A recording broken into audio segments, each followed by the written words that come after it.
Hey, this is Brian Slagle from Metal Blade Records. I had the great opportunity to hang out with Lars and James from Metallica to talk about the record Kill 'Em All, which is now its 25th anniversary, which is really a phenomenal record, a phenomenal feat that it's lasted this long and still doing so well. So you get to see me talk to them about all the early days, about them going to New York, recording the record, touring with Raven, all sorts of good stuff. So check it out. It's a good thing. So it's the 25th anniversary of Kill 'Em All, and we're hanging out with Mr. James Hetfield, who had something to do with that record. I'm not sure I think I exactly. was there. I think you were there. So, 25 years later, first record, obviously, which is I think is a big important step for any band. When you guys first started out, did you ever even think that you would get to a full length first record? Well, you know, we were just happy to get off of work and show up in Ron McGovney's garage and have a place to jam. I mean, that that was enough. And then it becomes not enough, and you think, well, the next thing is you do a gig, and then the next thing is, oh, you write more songs and this and that, and you do the demo, and all of a sudden, well, you get a song on someone's compilation record. Quality wasn't that important to us. It was the content, and actually, getting to that point of doing a record. When we finally went out east, Johnny Z got us out east. We drove the U-Haul all the way out there and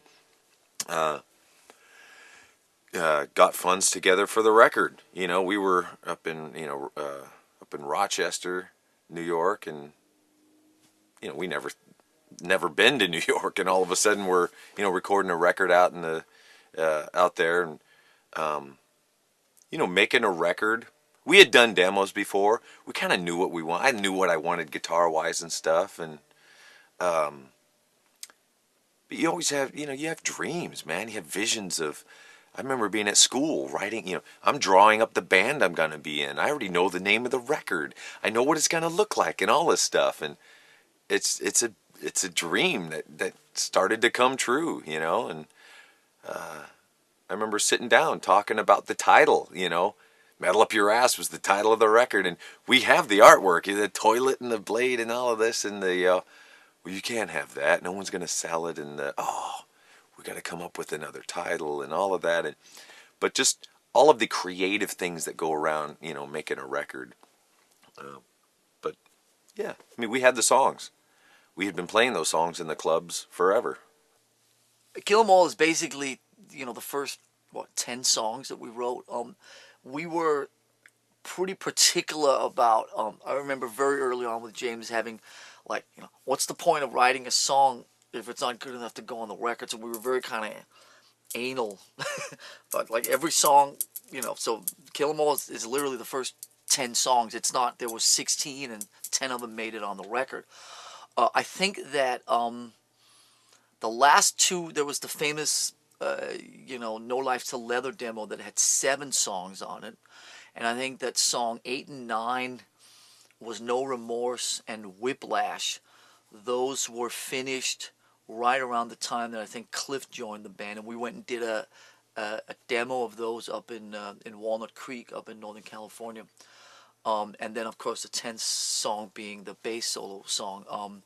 So by the time we went to San Francisco, I think that pretty much all the songs were done or very close to being done. It wasn't like we wrote. I mean, we were writing when we got to the East Coast, but those were the songs. That was Fight Fire and For Whom the Bell Tolls and whatever that ended up on the next record. So all the songs on Kill 'Em All were pretty much written.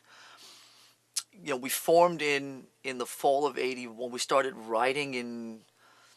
After we learned all our Diamond Head covers and all the rest of it, we started writing kind of right in the spring of '82. So most of the songs were written in '82, and then the last two, like I said, No Remorse and Whiplash. Seek and Destroy. I remember writing that in my little pickup truck when I'm working at the sticker factory in Whittier. I'm listening to Diamond Head, single note riffs, and it's like, hey, this is pretty catchy.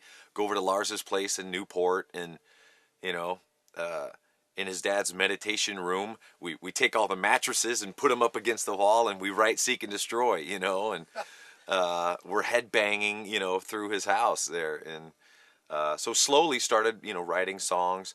Some of the songs were things that I had before, like "Hit the Lights," or lyrics that were from other things.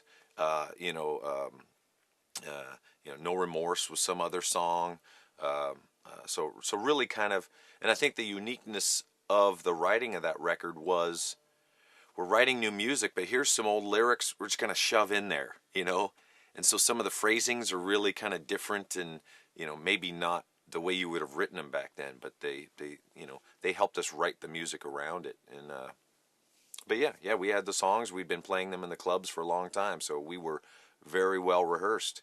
So when we went in to record them, you know, there wasn't a lot of messing around time.